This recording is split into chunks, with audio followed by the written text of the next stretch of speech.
Assalamualaikum teman-teman semua, perkenalkan nama saya Selvira Pramesti Cahyani dengan NIM 034 dari kelas 3A. OC Layer adalah suatu model standar yang digunakan untuk menghubungkan komputer dari berbagai vendor yang berbeda dan ada 7 lapis, yaitu lapisan ketujuh ada Layer Application Service, yang keenam ada Presentation Service, yang kelima ada Session Communication, dan yang keempat ada Layer Transport Communication.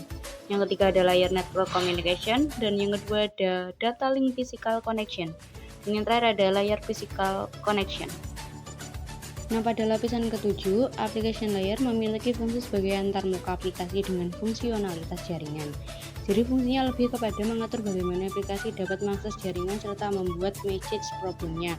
Protokol yang berada pada lapisan ini yakni HTTP, FTP, SMPT, serta NFC. Nah, pada lapisan yang keenam ada presentation layer yang berguna untuk mentranslasi data yang akan ditransmisikan aplikasi ke dalam format yang sesuai dengan transmisi data jaringan.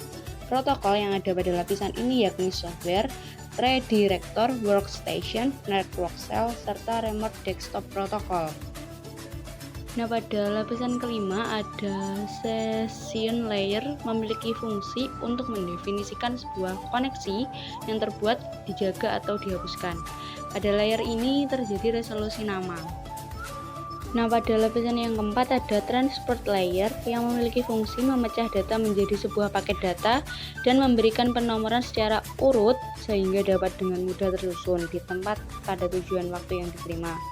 Pada lapisan layer ini terjadi notifikasi bahwa paket telah sukses diterima, dan jika ada paket yang hilang di tengah jalan, maka secara otomatis akan ditransmisikan ulang. Nah, pada lapisan yang ketiga terdapat network layer yang memiliki fungsi untuk mendefinisikan alamat IP, lalu membuat header tiap paket data, dan melakukan routing dengan internetworking menggunakan router dan switch layer 3. Pada lapisan kedua, data link layer memiliki fungsi mengelompokkan bit-bit data menjadi sebuah frame. Di dalam lapisan ini juga terjadi aktivitas mengkoreksi kesalahan, flow control, pengalamatan header, dan menentukan jalannya perangkat jaringan seperti hub, break, repeater, dan switch layer 2 berjalan. Nah, pada layer pertama, yaitu layer terakhir, physical layer ini memiliki fungsi untuk mendefinisikan media transmisi jaringan, metode pesinyalan, sinkronisasi bit, arsitektur jaringan, topologi jaringan, dan pengabelan. Hal ini yang terjadi pada layer 1 yakni mendefinisikan network interface card atau NIC agar bisa berinteraksi dengan media kabel atau radio. Nah, itu tadi 7 lapisan OC layer yang telah saya sebutkan. Kurang lebihnya mohon dimaafkan. Sekian dari saya. Terima kasih. Wassalamualaikum warahmatullahi wabarakatuh.